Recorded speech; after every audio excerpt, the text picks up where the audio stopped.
அனைத்து இந்திய அண்ணா திராவிட முன்னேற்ற கழகத்தினுடைய தேர்தல் அறிக்கையை சிறப்பாக வெளியிட்டோம்.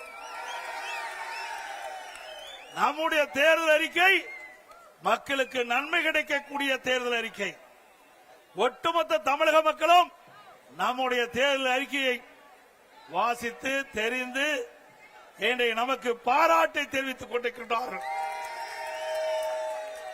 அந்த அளவுக்கு ஒரு சிறப்பான தேர்தல் அறிக்கையை, நாட்டு மக்களுக்கு நன்மை கிடைக்கக்கூடிய தேர்தல் அறிக்கையை அனைத்து இந்திய அண்ணா திராவிட முன்னேற்ற கழகம் வெளியிடப்பட்டுகின்றது.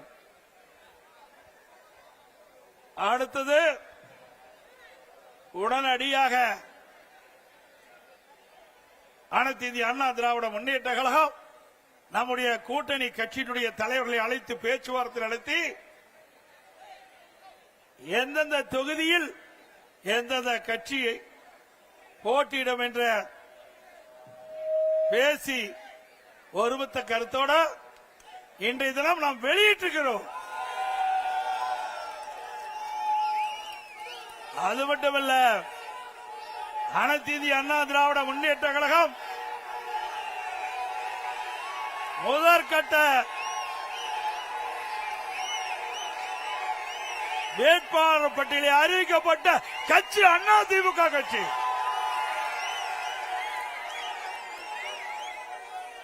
முதற்கட்டமாக போட்டியிடுகின்ற வேட்பாளர் 23 பேர் அடங்கிய பட்டியலை நாம் அறிவித்திருக்கின்றோம்.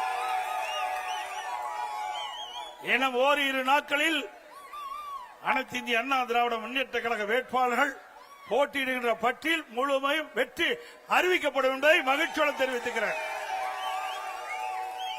திமுகவுடைய நிலை என்ன? திராவிட முன்னேற்ற கழகம் கூட்டணி அமைப்பதற்கு 20 நாட்களா போராடிட்டு இருக்கிறாங்க. ஒவ்வொரு கட்சியும் பதறிக்கொண்டிருக்கின்றது. திராவிட முன்னேற்ற கழக தலைமையிலே அமைக்கப்பட்ட கூட்டணி கட்சிகள் போராடி போராடி அவர்கள் தொகுதியை பெற வேண்டிய அவல நிலை அந்த கூட்டணியிலே இருக்கின்றது. அதிமுக அப்படி அல்ல. அதிமுக தலைமையிலே அமைக்கப்படுகிற தேசிய ஜனநாயக கூட்டணி கட்சிகள் தலைவர்கள் சுதந்திரமாக இருக்கின்றார்கள். திமுக கூட்டணியை அங்க வைக்கின்ற கட்சிகள் அடிமையாக இருந்து கொண்டிருக்கின்றது. திரு ஸ்டாலின் பேசுகிறார், கூட்டணி கட்சி தலைவர்கள் பேசுகிறார்கள், 10 ஆண்டு காலமாக தொடர்ந்து திராவிட முன்னேற்ற கழக தலைமையிலே பயணித்துக் கொண்டிருப்போம் என்று இருக்கிறோம் என்று.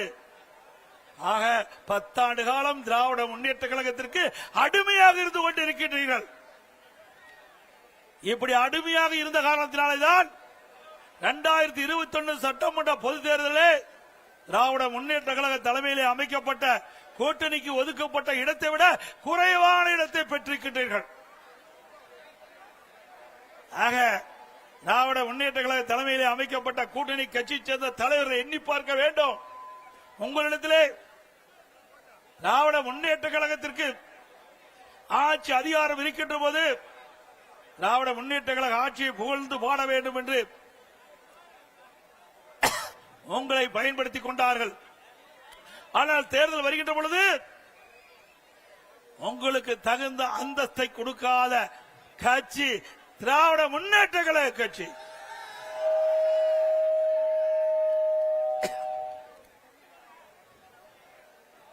திரு கம்யூனிஸ்ட் கட்சியை சேர்ந்தவர்கள் போராடி போராடி பார்த்தார்கள். அவருடைய கட்சியுடைய நிர்வாகிகள் கூட்டத்தை கூட்டி பார்த்தார்கள். எவ்வளவோ முயற்சி செய்தார்கள். ஆனால் கடந்த தேர்தலில் போட்டியிட்ட தொகுதியை விட குறைவான தொகுதியை தான் பெற்றிருக்கின்றார்கள். அதே போல திருமாவளவன் விடுதலை சிறுத்தை கட்சிகள், திருமாவளவன் தலைமையில் இருக்கின்ற விடுதலை சிறுத்தை கட்சி எவ்வளவோ போராடி போராடி 8 இடங்களில் பெற்றிருக்கிறாங்க. அது ஒரு அங்கீகரிக்கப்பட்ட கட்சியா இருக்குது. அங்கீகாரம் இல்லாத ஒரு கட்சிக்கு அதிக இடம் கொடுத்திருக்கிறாங்க. இதுதான் திமுக.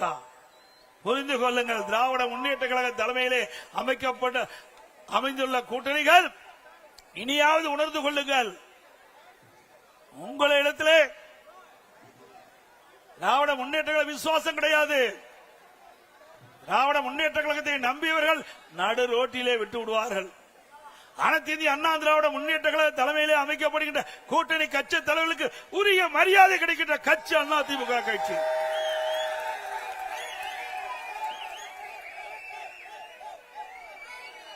இன்றைய தினம் 5 ஆண்டு காலம் திராவிட முன்னேற்ற கழகம் ஆட்சி செய்தது.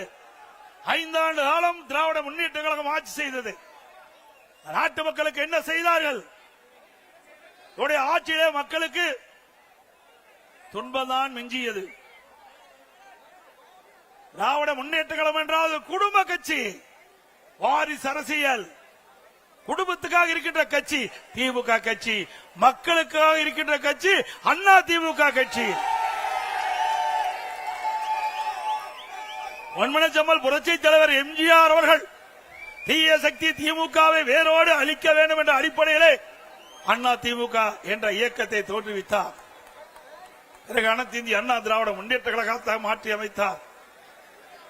பொன்மனச்செம்மல் புரட்சி தலைவர் எம்ஜிஆர் அவர்கள் அவர் ஆட்சி செய்த போது நாட்டு மக்களுக்கு பல்வேறு திட்டங்களை கொண்டு வந்து ஏழை எளிய ஒடுக்கப்பட்ட நசுக்கப்பட்ட தாழ்த்தப்பட்ட மக்கள் இன்றைக்கு தமிழகத்தில் ஏற்றப்பட்டு கேட்டு சொன்னால் நம்முடைய தலைவர்கள் போட்ட திட்டம்.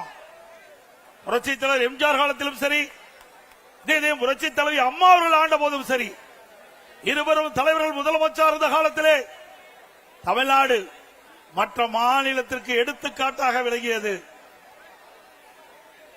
அந்த இருவரும் தலைவர்கள் பாதையிலேதான் இன்றைக்கு அனைத்து இந்திய அண்ணா திராவிட முன்னேற்ற கழகம் பயணித்துக் கொண்டிருக்கிறது.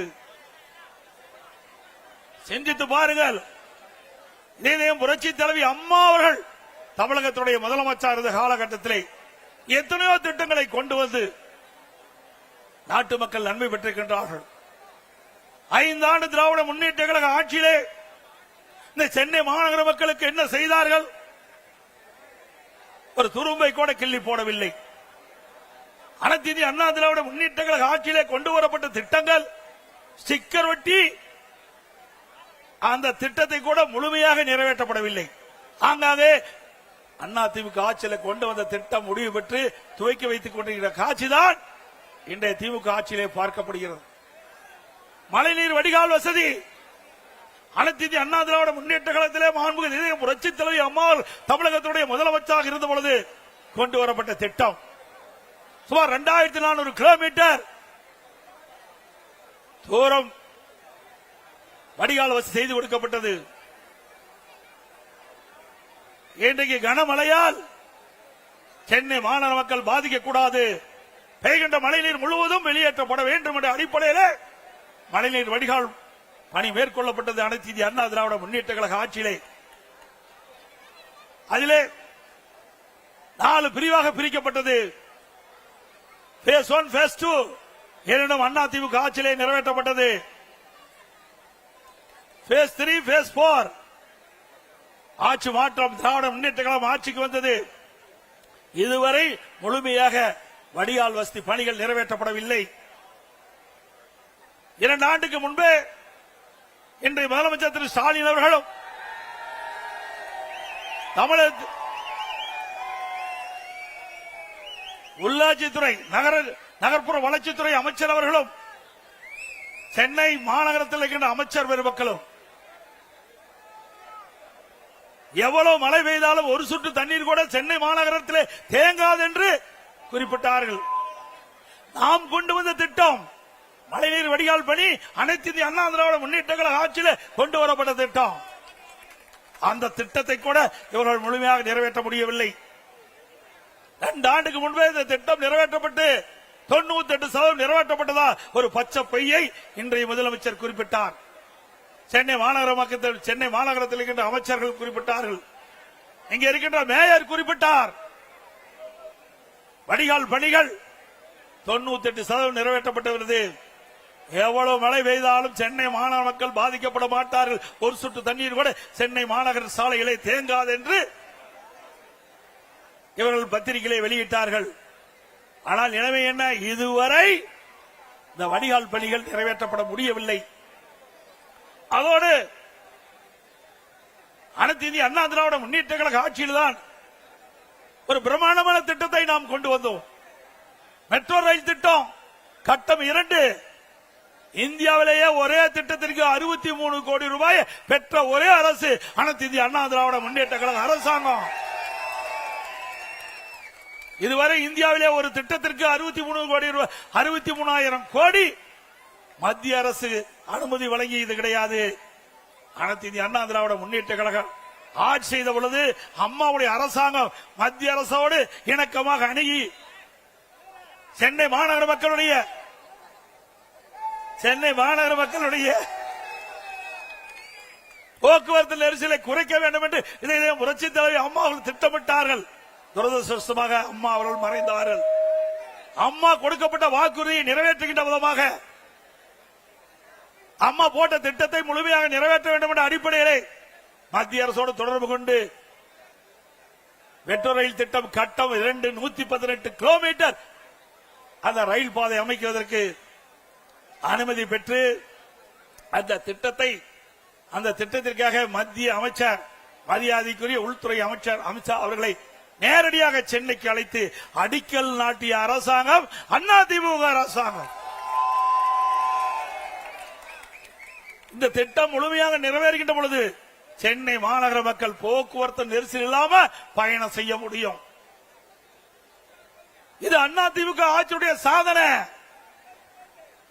அதிமுக ஆட்சியுடைய சாதனை சிந்திச்சு பாருங்கள். இப்படி ஏதாவது ஒரு பெரிய திட்டத்தையாவது 5 ஆண்டு காலத்தில் இந்த சென்னை மாநகர மக்களுக்கு கொடுத்திருக்கிறீங்களா? இல்ல. எப்பொழுது பார்த்தாலும் கொள்ளை அடிப்பதுதான் ஒரே குறிக்கோள். திராவிட முன்னேற்ற கழகத்துடைய அரசாங்கம் கொள்ளையடிக்கின்ற அரசாங்கமா மாறிவிட்டது. கலெக்ஷன், கமிஷன், கரப்ஷன், இதுதான் தாரக மந்திரம் திமுக. இதைத்தான் அவர்கள் 5 ஆண்டு காலம் செய்தார்கள். மக்களுக்காக எந்த நன்மையும் செய்யவில்லை. எந்த பெரிய திட்டத்தையும் தமிழ்நாட்டு மக்களுக்கு கொடுக்கல, சென்னை மாநகர மக்களுக்கு கொடுக்கல. அது மட்டுமல்ல, அனைத்து இந்திய அண்ணா திராவிட முன்னேற்ற கழகம் ஆட்சி இருக்கின்ற பொழுது இன்றைக்கு புயல் வந்தது. அந்த புயல் வருகின்ற பொழுது மக்கள் பாதிக்கப்படக்கூடாது என்பதற்காக அனைத்து இந்திய அண்ணா திராவிட முன்னேற்ற கழகம் போர்க்கால நடவடிக்கை எடுக்கப்பட்டது. வர்த்தா புயல், கனமழை, இன்றைக்கு சென்னை மாநகரம் முழுவதும் மரங்கள் சாய்ந்தன, மின்கம்பங்கள் உடைந்தன, டிரான்ஸ்பாரம் பழுதடைந்து விட்டது. அப்படிப்பட்ட சூழ்நிலையிலும் அனைத்து இந்திய அண்ணா திராவிட முன்னேற்ற கழகம் விரைந்து அரசு விரைந்து செயல்பட்டு மக்களுக்கு எந்த இடையூறும் இல்லாம ஓரிரு நாட்களிலே அந்த மின் தடைகள் எல்லாம் சரி செய்து மக்களுக்கு இயல்பான நிலைக்கு கொண்டு வந்த அரசாங்கம் அதிமுக அரசாங்கம். சென்னை மாநகரத்தில் மட்டும் 2 லட்சம் மரங்கள், 2 லட்சம் குப்பைகள் மாநகராட்சியிலிருந்து அகற்றப்பட்டன. இப்படி மக்களுக்கு பிரச்சனை ஏற்படுகிற போது அந்த பிரச்சனையை தீர்க்கக்கூடிய வல்லமை படைத்த அரசாங்கமா அனைத்து இந்திய அண்ணா திராவிட முன்னேற்ற கழக அரசு விளங்கியது. அண்மையிலே ஓராண்டு என்று நினைக்கின்றேன், ஓராண்டு 2 ஆண்டு இருக்கின்ற நினைக்கின்றேன், சென்னை மாநகரத்தில் வெறும் மழைதான் பொழிந்தது. எல்லா பக்கமும் எல்லா சாலையிலும் தண்ணீர் தேங்கி இருந்தது. அப்பொழுது ஒரு பெண்மணி சாலையிலே நடந்து கொண்டு சென்று கொண்டிருந்த பொழுது அந்த பெண்மணி சொன்னார், ஸ்டாலின் தான் வந்தாரு,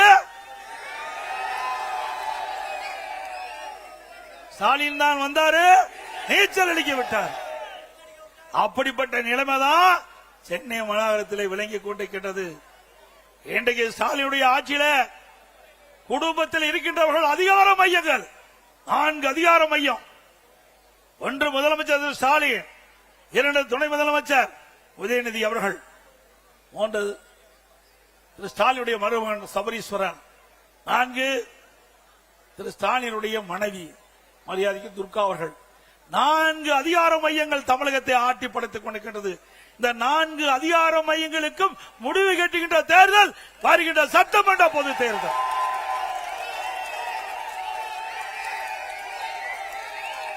முடிவு கட்டுவீங்களா? அதே போல கொரோனா காலம் சிந்தித்து பாருங்க, ஒரு கடுமையான சோதனை. இதுவரைக்கும் இந்த நோயை யாரும் பார்த்ததில்ல. உலகமே சம்பித்து போய்விட்டது. கொரோனா வைரஸ் காற்றிலே பரவக்கூடிய ஒரு நோய். உலகம் முழுவதும் பரவி கொண்டிருந்த அந்த காலகட்டத்தில் தமிழகத்திலும் கொரோனா வைரஸ் பரவல் கடுமையாக இருந்தது. அந்த கொரோனா வைரஸ் பரவல் இன்றைக்கு ஒருவரை தாக்கின்ற பொழுது அதனுடைய அறிகுறி என்ன என்று கூட தெரியாத ஒரு காலகட்டம். அந்த காலகட்டத்தில் கூட நம்முடைய மருத்துவர்கள், நம்முடைய அரசாங்கம் திறமையாக செயல்பட்டு அந்த கொரோனா வைரஸ் பரவல் அறிகுறிகளை கண்டுபிடித்து அதற்கு தக்க சிகிச்சை அளித்து விலை மதிக்க முடியாத உயிரை காப்பாற்றிய அரசாங்கம் அதிமுக அரசாங்கம். உலக அளவிலே நீங்க பார்த்தா கூட தமிழ்நாட்டில் தான் இந்த கொரோனா வைரஸ் பரவல் தடுத்ததிலே முதல் மாநிலம் என்ற பெயரை நாம் பெற்றோம். பாரத பிரதமர் அவர்கள் நான் முதலமைச்சர் இருந்த காலகட்டத்தில் கொரோனா வைரஸ் பரவல் தடுப்பது குறித்து அனைத்து முதலமைச்சருடைய ஆலோசனை கூட்டத்தை காணொலி காட்சி மூலமாக நடத்தினார்கள். அப்பொழுது மாண்புமிகு பிரதமர் அவர்கள் குறிப்பிட்டார், இந்த கொரோனா வைரஸ் பரவலை தடுப்பதிலே முதல் மாநிலம் தமிழ்நாடு. அதை பின்பற்றுங்கள் மற்ற மாநிலம் என்று குறிப்பிட்டார்கள். அந்த அளவுக்கு சிறப்பான ஆட்சி செய்த அரசாங்கம் அதிமுக அரசாங்கம். அதே காலகட்டம் சென்னை மாநகர மக்கள் மற்றும் பல்வேறு மாநகராட்சியில் இருக்கின்ற மக்கள், நகராட்சியில் இருக்கின்ற மக்கள் வேலை வாய்ப்பு இல்ல, உணவு கிடைக்காத ஒரு சூழ்நிலை. அரசாங்கத்துக்கு தெரிந்தவுடன் அனைத்து இந்திய அண்ணா திராவிட முன்னேற்ற கழக அரசு ஏழை மக்கள் பாதிக்க கூடாது, அவர்களுக்கு 3 வேளையும் சுட சுட உணவு கொடுக்க வேண்டும் என்ற அடிப்படையிலே அனைத்து அம்மா உணவகத்திலும் உணவுகள் தயாரிக்கப்பட்டு சமூக நல கூட்டங்களில் உணவு தயாரிக்கப்பட்டு ஒரு நாளைக்கு 7 லட்சம் பேர்களுக்கு உணவு வழங்கிய அரசாங்கம் அதிமுக அரசாங்கம். கிட்டத்தட்ட 11 மாதம் விலையில்லாம அம்மா உணவகத்திலே உணவளித்த அரசு அதிமுக அரசு. மாற்றுத்திறனாளிகள், கர்ப்பிணி பெண்கள், முதியோர்கள் அவர்களுக்கெல்லாம் அவர் இல்லத்துக்கே சென்று சுட சுட 3 வேளையும் கொரோனா காலத்திலே உணவு கொடுத்த அரசாங்கம் அதிமுக அரசாங்கம். அதே போல வேலைவாய்ப்பு இல்ல, ஏழைகள் துன்பப்படக்கூடாது என்பதற்காக ரேஷன் கடையிலே 11 மாத காலம் விலையில்லாம உணவுப் பொருள் கொடுத்த ஒரே அரசாங்கம் அதிமுக அரசாங்கம். அனைத்து இந்திய அண்ணா திராவிட முன்னேற்ற கழக அரசாங்கம் இந்த கொரோனா காலத்தில் 11 மாசம் அரசுக்கு வருவாய் கிடையாது. டாஸ்மாக்ல வருவாய் இல்ல, பத்திரப்பதிவுல வருவாய் இல்ல, ரோட் டாக்ஸ்ல வருவாய் இல்ல, ஜிஎஸ்டி வருவாய் இல்ல, கலால்ல வருவாய் இல்ல. இப்படி வருவாயே இல்லாத காலகட்டத்தில் கூட ஒரு சிறப்பான ஆட்சி கொடுத்த ஒரே அரசாங்கம் அதிமுக அரசாங்கம். அந்த காலகட்டத்தில் பள்ளிகள் திறக்கப்படல, கல்விகள் திறக்கப்படல, மாணவர்கள் மன உளைச்சல், ஓராண்டு வீணா போய்விட்டது என்று கவலைப்பட்டுக் கொண்டு இருந்தார்கள். அந்த கவலையும் தீர்த்த ஒரே அரசாங்கம் அதிமுக அரசாங்கம். பள்ளியிலே படிக்கின்ற மாணவர்களுக்கு ஆல் பாஸ் போட்டு கொடுத்தோம். கல்லூரியிலே படிக்கின்ற மாணவர்களுக்கு ஆன்லைன்ல வகுப்பு நடத்தினோம். ஆன்லைன்ல தேர்வு, சிறப்பா கல்வி கட்டுறாங்க, சிறப்பா ஆன்லைன்ல தேர்வு எழுதி தேர்ச்சி பெற்றாங்க. இளைஞர்களையும் காப்பாற்றிய அரசு, மாணவர்களையும் காப்பாற்றிய அரசாங்கம் அதிமுக அரசாங்கம். இப்படி ஏதாவது ஒரு திட்டத்தையாவது இந்த ஆட்சியை பார்க்க முடிகிறதா? இப்படி ஏதாவது ஒரு திட்டத்தையாவது செயல்படுத்தி காட்டினார்களா? சிந்தித்து பாருங்கள். அது மட்டுமல்ல, திராவிட முன்னேற்ற கழகம் சுமார் 525 அறிவிப்புகள் 2021 சட்டமன்ற பொதுத் தேர்தலில் அறிவித்தார்கள். அந்த 525 அறிவிப்புகளை 4 ஒரு பங்கு அறிவிப்பு கூட இதுவரைக்கும் நிறைவேற்றல. ஆனா ஸ்டாலின் எப்பொழுது பார்த்தாலும் ஸ்டாலின் அமைச்சர் சகாக்கள் திராவிட முன்னேற்ற கழகம் அறிவிக்கப்பட்ட அறிவிப்புகள்ல 98% அறிவிப்புகள் நிறைவேற்றப்பட்டதாக ஒரு பச்சை பொய்யை சொல்லி நிறைவேற்றிருக்காங்களா? பொய் தானே.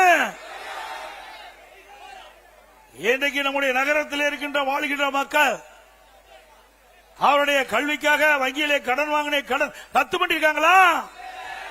இது திராவிட முன்னேற்ற கழக தேர்தல் அறிக்கையிலே குறிப்பிட்டிருக்கார்கள். திராவிட முன்னேற்ற கழகம் ஆட்சிக்கு வந்தா அந்த கல்வி கடன் ரத்து செய்யல. அதோட திராவிட முன்னேற்ற கழகம் ஆட்சிக்கு வந்த உடனே நீட் தேர்வு ரத்து பண்ணாங்களா? அதோட நீட் தேர்வு விலக்கு பெறுவதற்கு ரகசியம் இருக்கின்ற என்று இன்றைய துணை முதலமைச்சர் அன்றைய தினம் சொன்னார் தேர்தல் நேரத்தில். ஆனா ரகசியத்தை சொல்லிட்டார் முதலமைச்சர்.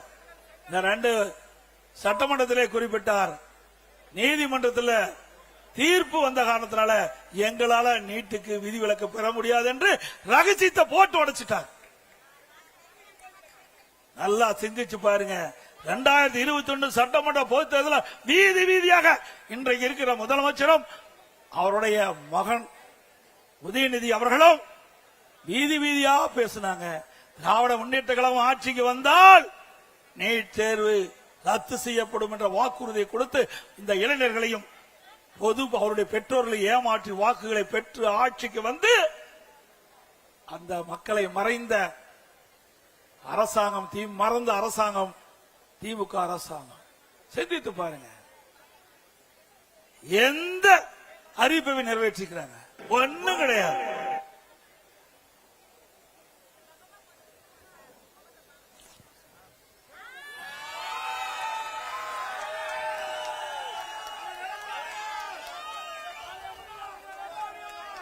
இன்றைக்கு இங்கே இருக்கின்ற மக்கள், நான் இந்த வீதியிலே வருகின்ற பொழுது பார்த்தேன், பெரும்பாலும் சாதாரண மக்கள். நான் கிராமத்திலே வாழ்ந்தவன், கிராமத்திலே பிறந்து வாழ்ந்தவன், ஏழைகளுடைய கஷ்டத்தை நன்கு உணர்ந்தவன், அவர்களோடு வாழ்ந்தவன், அவளுக்கு கஷ்ட நஷ்ட துன்பம் துயரம் வேதனைகளை பகிர்ந்து கொண்டவன். அந்த அடிப்படையில் எங்களுடைய ஆட்சி நடைபெற்றது. இன்றைய ஆட்சியாளர்கள் அப்படி அல்ல. செல்வர்களுக்குத்தான் இந்த ஆட்சியிலே முதலிடம் புகலிடம், ஏழைகளுக்கு இல்ல. அதிமுக ஆட்சிக்கு வரை ஏழைகளுக்காக திட்டங்களை போட்டோம். திமுக ஆட்சி குடும்பத்திற்காக திட்டங்களை போட்டுக் கொண்டிருக்கின்றார்கள். தேர்தல் நேரத்தில் கொடுக்கப்பட்ட வாக்குறுதி, திராவிட முன்னேற்ற கழகம் ஆட்சிக்கு வந்தால் சொத்து வரி உயர்த்த மாட்டோம் என்று வாக்குறுதி கொடுத்து அந்த வாக்குறுதியின் அடிப்படையிலே மக்களை ஏமாற்றி வாக்குகளை பெற்று ஆட்சிக்கு வந்த பிறகு சொத்து வரி உயர்த்திய ஒரே அரசாங்கம் திராவிட முன்னேற்ற கழக அரசாங்கம். இன்றைக்கு வீட்டு வரி 100% உயர்வு. இங்க இருக்கிற வீடு என்றால் 1000 ரூபாய்க்கு வரி செலுத்திக் கொண்டிருந்தால் இப்பொழுது 2000 ரூபாய் திமுக ஆட்சியிலே வரி செலுத்த வேண்டும். அதே போல இங்க இருக்கின்ற கடை அதிமுக ஆட்சியிலே இன்றைக்கு குறைந்த வரி செலுத்தப்பட்டது. ஆனால் திராவிட முன்னேற்ற கழக ஆட்சியிலே 180% வரியை உயர்த்திருக்கின்றார்கள். ஆண்டுக்கு 6% வீட்டு வரி உயர்வு, கடை வரி உயர்வு. இப்படிப்பட்ட கொடுங்கோல ஆட்சி தேவையா? 100%, 150%, ஆண்டுக்கு 6% உயர்த்தப்பட்டு சொன்னால் அந்த மக்கள் எப்படி பிழைப்பார்கள்? அவர்கள் மீது, அவர்களுடைய தலை மீது இவ்வளவு பெரிய வரி சுமை சுமத்திய அரசாங்கம் அதிமுக அரசு. பிறகு மின்கட்டணம் இன்றைக்கு கடுமையாக உயர்த்தப்பட்டு விட்டார்கள். 52% மின்கட்டணத்தை உயர்த்தியார்கள். ஆண்டுக்கு 5% மின்கட்டண உயர்வு. எவ்வளவு மக்கள் தாக்கு பிடித்துக் கொண்டிருக்கிறார்கள். தேர்தல் நேரத்திலே கொடுக்கப்பட்ட வாக்குறுதியை அப்படியே அந்தர்பல்ட்டி அடித்து மக்களை வாட்டி வதைக்கின்ற அரசாங்கமாக இன்றைக்கு அதிமுக அரசு இருந்து கொண்டிருக்கின்றது. இன்றைக்கு சிறு குறு நடுத்தர தொழில்களை செய்ய முடியல. மின்கட்டண உயர்வு. இன்றைக்கு சென்னை மாநகர மக்களை பொறுத்த வரைக்கும் வீடு கட்ட வேண்டியதாலும் சரி, கடை கட்டுவதாலும் சரி, கட்ட வேண்டும் என்றாலும் சொல்லி அப்ரூவ் வாங்க வேண்டும். சென்னை மாநகராட்சியிலே அதற்கு கட்டிட அனுமதி பெற வேண்டும். அனைத்து இந்திய அண்ணா திராவிட முன்னேற்ற கழகம் ஆட்சி இருக்கின்ற பொழுது 1000 சதுரடிக்கு மாநகராட்சியில கழிவுநீர் கட்டமைப்பு உட்பட டெபாசிட் 37,500 கோடி கட்டலாம் போதும். ஆனால் திராவிட முன்னேற்ற கழக ஆட்சியில கிட்டத்தட்ட 1,08,000 கோடி டெபாசிட் கட்ட வேண்டும். அதாவது 132% இந்த கட்டிட அனுமதிக்காக இந்த அரசு வசூல் செய்கின்றது. இப்படிப்பட்ட அரசாங்கம் தேவையா?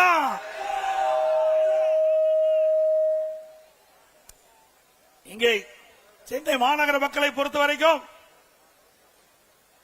அன்றாட வேலைக்கு செல்லக்கூடியவர் பல பேர் இருக்கின்றார்கள். மாத சம்பளம் வாங்கிட்டவர் பல பேர் இருக்கின்றார்கள். பெரும்பாலும் அப்படித்தான் இந்த மாநகரத்திலே வாழ்ந்து கொண்டிருக்கின்ற மக்கள். ஆனால் இந்த ஆட்சி வந்த பிறகு விலைவாசி விண்ணை முட்டுகின்ற அளவுக்கு உயர்ந்து போய்விட்டது. எனக்கு அரிசி விலை அனைத்து இந்திய அண்ணா திராவிட முன்னேற்ற கழக ஆட்சியில பச்சரிசி சாப்பாட்டு அரிசி 1 கிலோ 40 ரூபாய்க்கு வித்தது. திராவிட முன்னேற்ற கழக ஆட்சியில 1 கிலோ 75 ரூபாய்க்கு விற்கிறது பச்சரிசி. பொன்னி புழுங்கல் அரிசி 1 கிலோ அண்ணா திமுக ஆட்சியில 45 ரூபாய். திராவிட முன்னேற்ற கழக ஆட்சியில 1 கிலோ 75 ரூபாய்க்கு விற்கின்றது. இட்லி புழுங்கல் அரிசி 1 கிலோ அனைத்து இந்திய அண்ணா திராவிட முன்னேற்ற கழக ஆட்சியில 30 ரூபாய்க்கு வித்தது. திராவிட முன்னேற்ற கழக ஆட்சியில 1 கிலோ 55 ரூபாய்க்கு விற்கிறது. கடல் எண்ணெய் 1 கிலோ அனைத்து இந்திய அண்ணா திராவிட முன்னேற்ற கழக ஆட்சியில 130 ரூபாய்க்கு வித்தது. இன்றைய தினம் 200 ரூபாய்க்கு விற்கின்றது.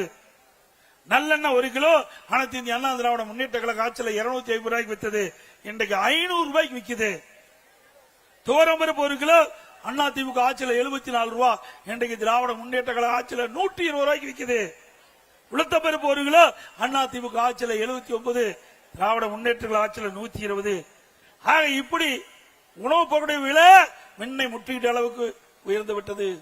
ஏழை மக்களுக்கு வேலை வாய்ப்பு குறைவு, செலவு அதிகம், வரவு குறைவு. அதனால் மக்கள் படுகின்றார்கள் துன்பம். அதை பத்தி எல்லாம் இந்த அரசாங்கத்துக்கு கவலை இல்லை. இதே அனைத்து இந்திய அண்ணா திராவிட முன்னேற்ற கழக ஆட்சி இருக்கின்ற பொழுது இப்படி அத்தியாவசிய உணவுப் பொருட்கள் விலை ஏறுகின்ற பொழுது இந்த உணவுப் பொருளை கட்டுப்படுத்த விலையை கட்டுப்படுத்த வேண்டும் என்பதற்காக விலை கட்டுப்பாட்டு நிதியம் என்று அதற்கென்று 100 கோடி ரூபாய் கூட்டுறவு அமைப்பிலே நிதி ஒதுக்கீடு செய்யப்பட்டு எந்த உணவுப் பொருள் விலை ஏறியதோ அந்த உணவுப் பொருள் எந்த மாநிலத்தில் விலை குறைவாக இருக்கின்றதோ அங்கே கொள்முதல் செஞ்சு தமிழகத்தை கொண்டு வந்து கூட்டுறவு அமைப்பின் மூலமாக அந்த விலை ஏற்றத்தை தடுத்த அரசாங்கம் அதிமுக அரசாங்கம். இந்த ஏழை மக்களை பாதுகாக்கப்பட்ட அரசாங்கம். ஏழைகள் துன்பப்படக்கூடாது, அதற்காக பல்வேறு நடவடிக்கை எடுத்தோம். அது மட்டுமல்ல, திராவிட முன்னேற்ற கழக அரசு இன்றைக்கு இந்தியாவிலேயே அடிக்கடி முதலமைச்சர் பேசுறார், தமிழ்நாடு தான் முதலிடம், தமிழ்நாடு தான் முதலமைச்சர். அந்த அமைச்சர் எல்லாம் பேசுறாங்க சூப்பர் முதலமைச்சர். எதுல சூப்பர் முதலமைச்சர்? கடன் வாங்குவதிலே சூப்பர் முதலமைச்சர். சிந்திச்சு பாருங்க, 5 ஆண்டுகள் 5 லட்சம் கோடி கடனை வாங்கி இந்தியாவிலே கடன் வாங்குவதிலே முதல் மாநிலம் என்ற பெயரை பெற்ற சாதனை படைத்த அரசாங்கம் திமுக அரசாங்கம். அனைத்து இந்திய அண்ணா திராவிட முன்னேற்ற கழகம் ஆட்சியிலே இருந்த காலகட்டத்தில் 2021 73 ஆண்டு காலம் பல்வேறு கட்சிகள் தமிழகத்திலே ஆண்டன. அந்த 73 ஆண்டு காலத்திலும் 2021 சுமார் 4,85,000 கோடி தான் கடன். ஓராண்டு அரசாங்கத்துக்கு வருவாயே கிடையாது. கொரோனா காலம். அந்த காலத்துல அந்த காலகட்டத்தில் கொரோனாவுக்காக 40,000 கோடி அரசாங்கம் செலவு செய்தது. ஆனால் திராவிட முன்னேற்ற கழகத்துக்கு அப்படிப்பட்ட நிலைமை இல்லை. திராவிட முன்னேற்ற கழகம் ஆட்சிக்கு வந்த பிறகு 2020-21 அரசுக்கு வந்த வருவாயை விட 2024-25 திராவிட முன்னேற்ற கழக ஆட்சியில 1,30,000 கோடி கூடுதலாக வருவாய் வந்திருக்குது. ஒரு பக்கம் கூடுதலாக வருவாய், ஆனால் புதிய திட்டங்கள் இல்ல. ஆக இப்படி வருவாய் கூடுதலாக வந்தும் கூட கடன் வாங்குவதற்கு என்ன காரணம்? ஊழல், ஊழல், ஊழல், ஊழல். இன்றைக்கு 5 லட்சம் கோடி கடன் வாங்கி அந்த கடனை எப்படி மக்கள் திருப்பி கட்டுவார்கள் என்பதை எண்ணி பார்க்க வேண்டும். இப்படி கடன் வாங்குகின்ற அரசாங்கம் மீண்டும் தொடர வேண்டுமா?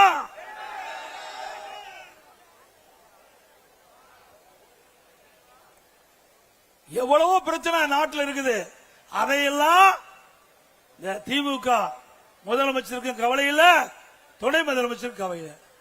கார் பந்தயம். அது வேணுங்களா? கார் பந்தயம் வேணுமா?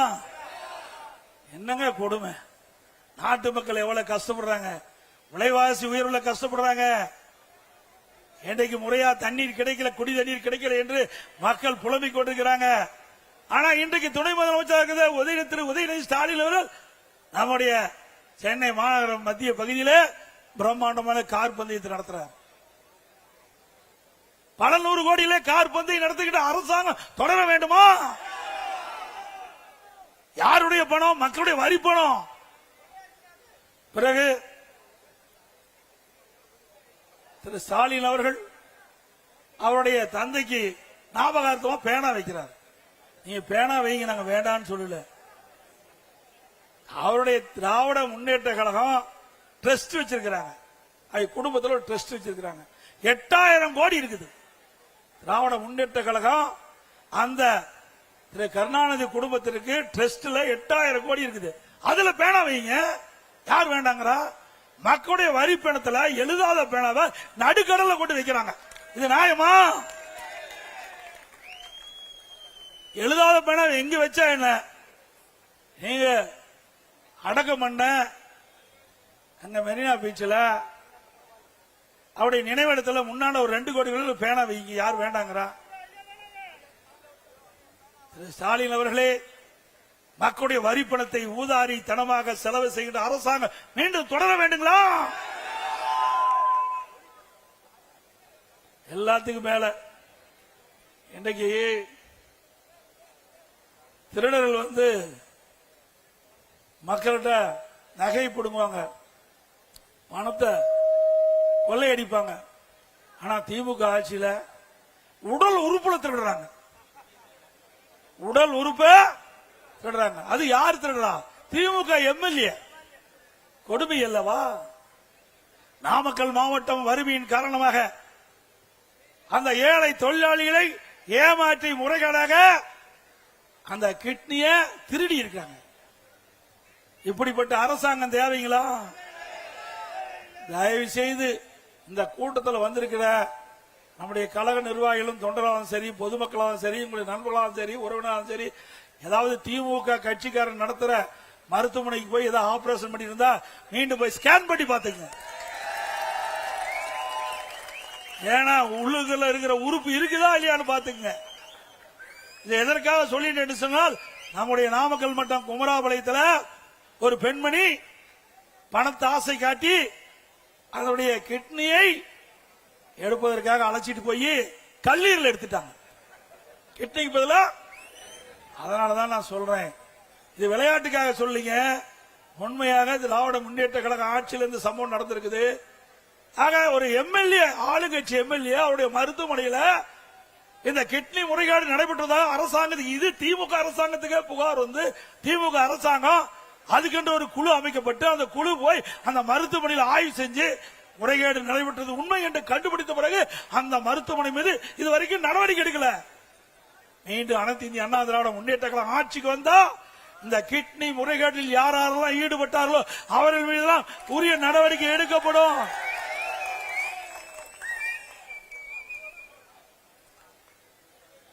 இன்னைக்கு எது கிடைக்குதோ இல்லையோ, கஞ்சா கிடைக்குது. எல்லாத்தையும் கஞ்சா கிடைக்காத இடமே இல்லை. இன்றைக்கு தமிழகத்தில் சட்ட ஒழுங்கு சீரழிவதற்கு காரணமே இந்த போதை விற்பனை தான். நான் ஏற்கனவே சட்டமன்ற உறுப்பினராகி பிரதான எதிர்க்கட்சி தலைவராக தேர்ந்தெடுக்கப்பட்ட பிறகு சட்டமன்றத்திலே முதலமைச்சருடைய கவனத்திற்கு கொண்டு வந்தேன். தமிழகத்தில் பல்வேறு நகரங்களிலும் கிராமங்களிலும் போதைப் பொருள்கள் பல்வேறு வடிவில் விற்கப்படுகிறது. அதை தடுத்து நிறுத்துங்கள். இல்லாவிட்டால் மாணவர்கள், இளைஞர்கள் பாதிக்கப்பட்டு விடுவார்கள், அவருடைய வாழ்க்கை சீரழிந்து விடும் என்று எச்சரிக்கை கண்டுகொள்ளவே இல்லை. பத்திரிகையின் வாயிலாக பேட்டி கொடுத்தேன், ஊடகத்தின் வாயிலாக பேட்டி கொடுத்தேன், அறிக்கை வெளியிட்டேன். இந்த ஆட்சியில எதுவுமே நடக்கல. இன்றைக்கு தமிழகத்தில் ஏற்படுகின்ற குற்றங்களுக்கு காரணம் இந்த போதை ஆசாமியால். எங்க பார்த்தாலும் கொலை, கொல்ல, திருட்டு, வழிப்பறிவு, பாலியல் கொடுமை நடக்காதனாலே இல்லை. எல்லாவற்றிற்கும் காரணம் இந்த போதை ஆசாமிகள்.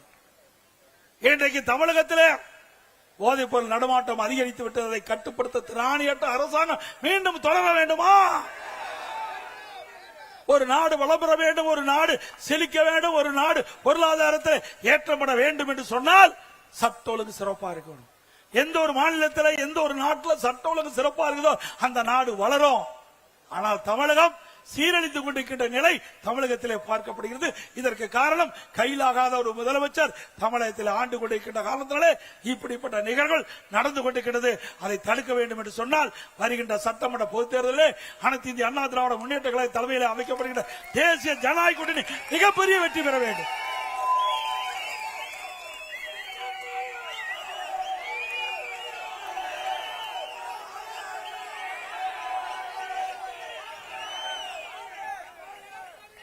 இன்றைய தினம் சென்னை மாநகரத்தில் பல்வேறு குற்றச்சம்பவங்கள் நடைபெற்றுக் கொண்டிருக்கின்றன. இந்த ஆட்சியாளர் தடுத்து நிறுத்த முடியல.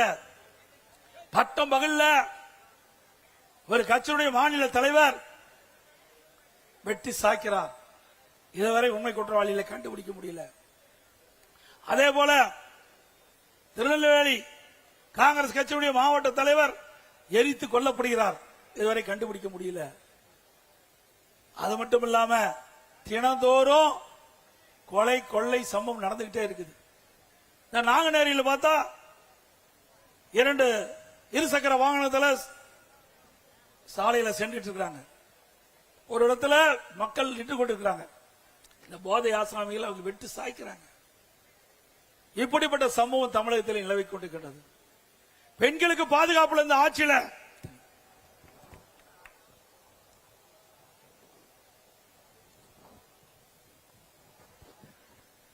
திராவிட முன்னேற்ற கழக ஆட்சியில பெண் பிள்ளைகள் வெளியிலே சென்று வீடு திரும்பினா தான் நிஜம். ஏண்டதலுக்கும் சிறுமிகளுக்கும் பாதுகாப்பு இல்ல, பெண்களுக்கும் பாதுகாப்பு இல்ல, பாட்டிமார்களுக்கும் பாதுகாப்பு இல்ல. இவ்வளவு மோசமான ஆட்சி இந்தியாவில் எங்கேயும் பார்க்க முடியாது. இன்னைக்கு அண்மையில பாத்தீங்கன்னா பல்வேறு சம்பவங்கள்.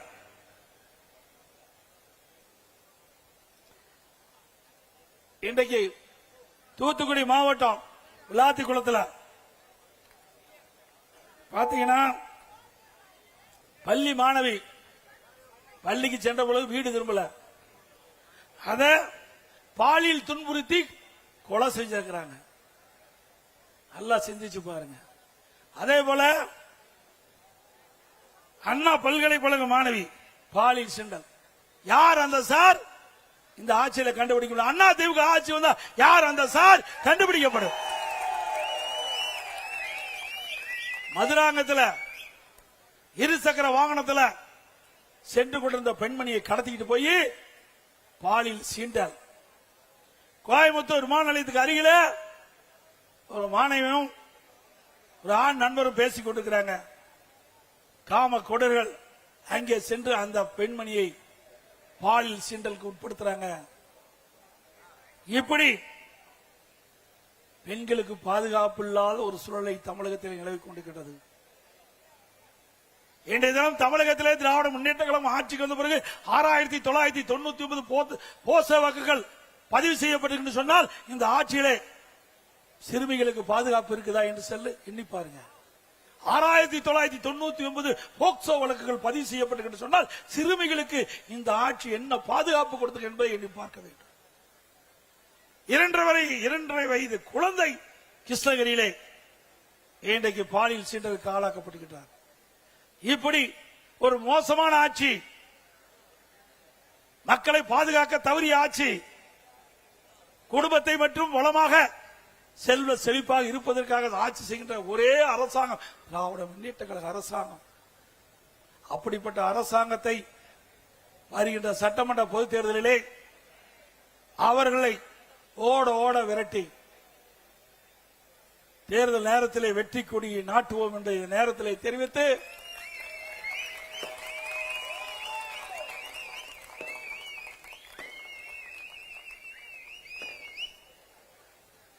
இந்த சட்டமன்ற தொகுதியிலே பாரதிய ஜனதா கட்சிக்கு ஒதுக்கப்படுகின்றன. இந்த பாரதிய ஜனதா கட்சியினுடைய வேட்பாளர் போட்டியிட்டா அவருக்கு தாமரை சின்னத்திலே வாக்களித்து வெற்றி பெற வேண்டும். அதே போல சென்னை மாநகரத்திலே நம்முடைய அனைத்து இந்திய அண்ணா திராவிட முன்னேற்ற கழக வேட்பாளர் போட்டியிட்டா அவர் இரட்டை சின்னத்திலே வாக்களியுங்கள்.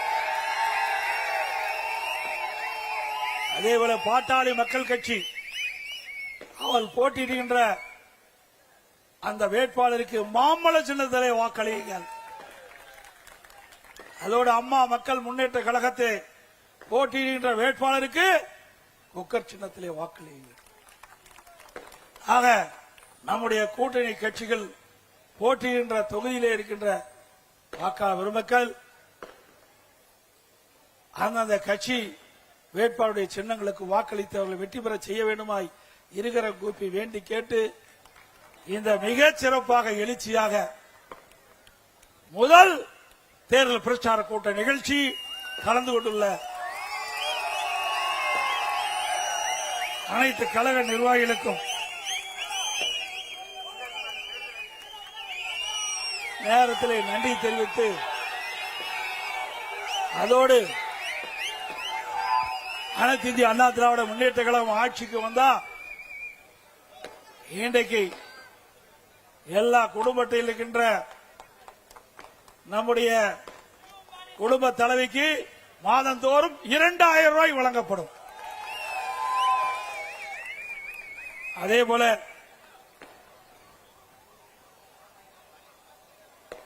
நம்முடைய மக்கள் இந்த ஆட்சியிலே படுகின்ற துன்பத்தை களைய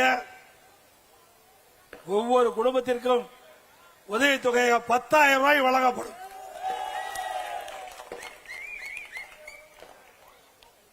நகர பேருந்தில் தற்போது பெண்கள் கட்டணம் இல்லாமல் பயணம் செய்கின்றார்கள். அதே போல அதிமுக ஆட்சிக்கு வந்த பிறகு ஆண்களும் நகர பேருந்திலே கட்டணம் இல்லாமல் பயணம் செய்யலாம். குடும்ப அட்டைதாரருக்கு பிரிட்ஜ் வழங்கப்படும்.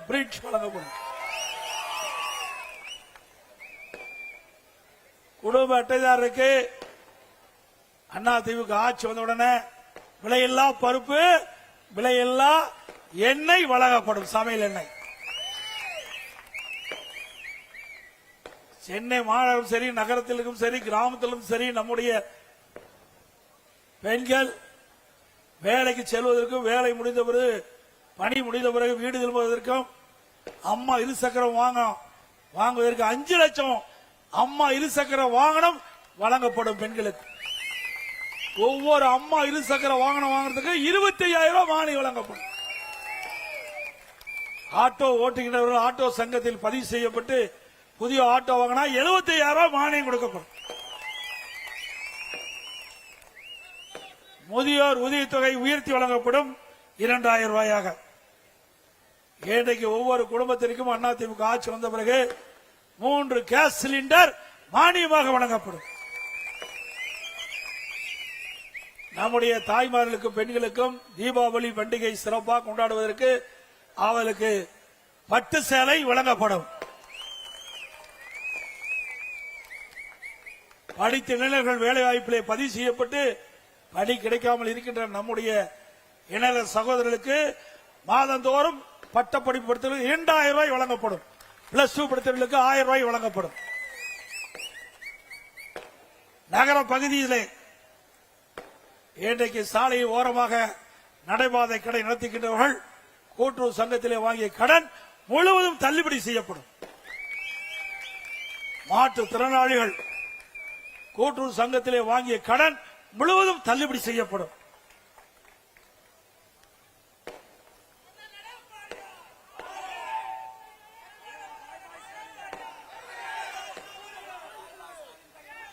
மக்களை காப்போம், தமிழகத்தை மீட்போம். மக்களை தமிழகத்தை மக்களை தமிழகத்தை மக்களை தமிழகத்தை ஸ்டாலின் மாடல் அரசு, ஃபெயிலியர் மாடல் அரசு.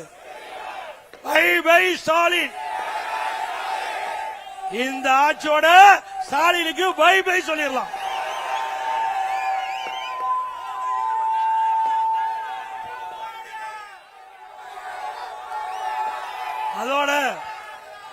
இந்த தேர்தல் பிரச்சார கூட்ட நிகழ்ச்சியை கலந்து கொண்டுள்ள மூத்த தலைமை கழக நிர்வாகிகள், மாவட்ட செயலாளர்கள், இந்த சிறப்பான முதலாக தேர்தல் பிரச்சார கூட்ட நிகழ்ச்சி ஏற்பாடு செய்த மாவட்ட அறிவிச்சர் அசோக் அவர்களுக்கும்,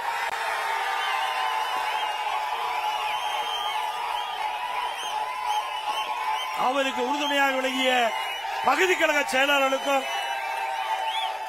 வட்டக்கழக செயலாளர்களுக்கும்,